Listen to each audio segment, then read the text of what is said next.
Today we're going to be programming a remote for this 2007 Subaru Forester, and we're going to be using the AutoProPAD G2 to do that. Let's get started.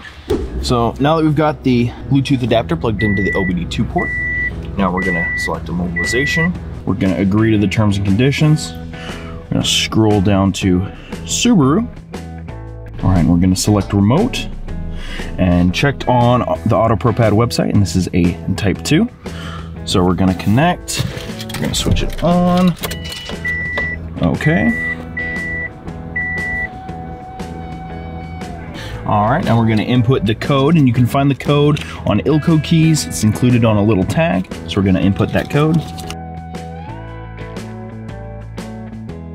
You always want to double check that so you don't mess it up. Okay. Value. And says program success. Okay.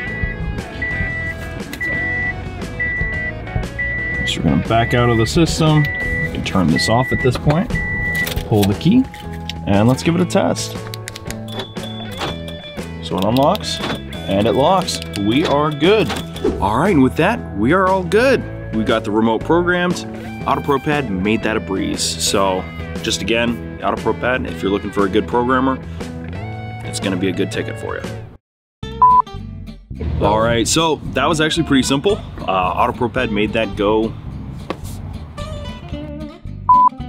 How are you guys doing? Today we're gonna be programming a remote for this 2007 Subaru Forester, and we're gonna be using the AutoProPAD to do it. So let's get started. How are you guys doing? All right, how are you guys doing? How are you guys doing today?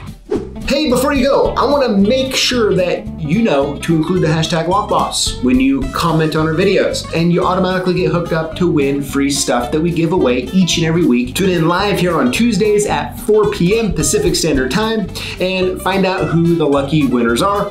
I'm rooting for you. We'll see ya.